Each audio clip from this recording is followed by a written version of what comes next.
ওইটা আমার জীবনে ছিল অন্য রকমের একটা মানে ভয়ানক একটা দিন, কারণ সেখান থেকে বেঁচে ফিরছে এটা আমার মহান আল্লাহ তাআলা আমাকে মানে বেঁচে ফিরাই আনছে এরকম একটা কেন ব্যাপার। কি হয়েছিল ওখানে? ওখানে হচ্ছে একটা লেক হয়েছিল, মানে একটা ভূমিকম্পে 2010 সালের কথা, এরপর একটা লেক তৈরি হয়। তো ওই লেকটা এতই ঠান্ডা থাকে পাকিস্তানের ভিতরে যে ওইটা সম্পূর্ণ ফ্রোজেন হয়ে যায়, মানে বরফ আইস। তো আমাকে ম্যানেজার অনেকবার নিষেধ করছে যে তুমি ওখানে যাবা না, এবং ওখানে নিষেধ ছিল। তো আমি ভোরবেলায় কাউকে না জেনে ওই বরফের উপরে হেঁটে গেছি। ওটার গভীরতা ছিল 358 ফিট।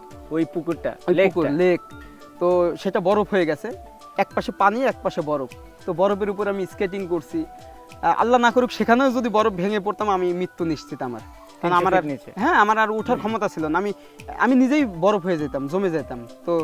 তো যাই হোক সেখানে কিছু হয় না। তো আমি তখন ভাবছি যে অনেক সময় রাশিয়ানদের ভিডিও দেখতাম যারা বরফ মানে ওই যে গর্ত করে মাছ ধরে নিছে, এরপরে ডুব মারে। তো আমার মনে হয়েছে যে এই ঠান্ডা পানিতে গোসল করলে কি হবে। তো আমি সেখানে গোসল করতে গেছি কাউকে কিছু না বলে। তো যখন আমি পানিতে নেমেছি সাথে সাথেই আমার পুরো শরীর কারেন্টের মতো যেই শক করে না, কারেন্ট, পুরো শরীর ভাইব্রেশন হয়ে গেছে। হ্যাঁ, ঠান্ডায় আমি 5 সেকেন্ডও টিকতে পারি নাই। পরে সেখানে একটা টায়ার ছিল, টায়ার ধরে আমি উঠে পড়ছি।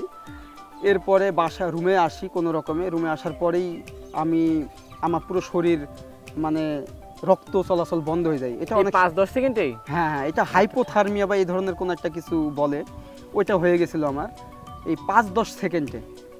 এর বেশি আমি টিকতে পারি না। আমি যদি 30 সেকেন্ড থাকতাম মারা যেতাম নিশ্চিত। তো এরপর আমি যখন ম্যানেজারকে কল করব আমার সেই ক্ষমতা ছিল না। আমি সেন্সলেস হয়ে গেছিলাম। আমার চোখে ঝাপসা, আমার শরীরে বমি বমি ভাব। তো এরপর আমি টাস করে মানে বেডে পড়ে যাই। 2 ঘন্টা প্রায় সেন্সলেস ছিলাম। এরপর সন্ধ্যার একটু আগ মুহূর্তে আমার জ্ঞান ফেরে। তখনও কি রুমে একাই ছিলেন? এই 2 ঘন্টা একা রুমে পড়েছিলেন? রুমে একাই ছিলাম। ইভেন আমার দরজাটা লক করি নাই, যার কারণে দরজার একটা হুইসেল ততক্ষণ বাজছে কিন্তু কেউ আসে নাই। কারণ এগুলো অনেক রুম, তো পাহাড়ের ভিতরে হোটেল, তো সেখানে কেউ বুঝতে পারে নাই। তো এরপরে আমি যাক আল্লাহ আমাকে বাঁচাই দিছে এরকম একটা। আর তওবা কাটেন না যে আজ জীবনে যাব না? না, যাবো, কিন্তু ওই পানিতে নামবো না। এবং আমি সবাইকে বলতে চাই যারা আমাকে দেখেন, কখনো একা একা এমন কিছু করবেন না যেখানে বিপদে পড়লে আপনাকে সাহায্য করার কেউ থাকবে না। যেহেতু আমি একা ভ্রমণ করি, আমার প্রতিটা ব্লগ আমি অনেক পরিশ্রম করি। পাহাড়ি রাস্তা, প্রত্যন্ত গ্রাম, সেখানকার লোকাল মানুষদের সাথে, যাদের সাথে আমার কোনো পরিচয়ও নেই, তাদের সাথে মিলেমিশে আমি ব্লগ করি। আসলে অনেক বিপদের সম্মুখীন হই, সেখান থেকে ফিরে আসি। তো আপনারা কখনো এই ধরনের ভুল করবেন না। আপনাদের সাথে হয়তো কাউকে নিয়ে যাবেন, অথবা একা গেলে সেই রকম কোনো জায়গায় যাবেন না। তেমনি আরেকটা ভুলও করেছিলাম, সেটা হচ্ছে ওই যে ডেড ট্রেকিং, একটা সরু রাস্তা 15,000 ফিট উপরে, ওই রাস্তায় একা একা হেঁটেছিলাম। আচ্ছা, তো ওখানে থেকে পড়ে গেলেও মৃত্যু নিশ্চিত।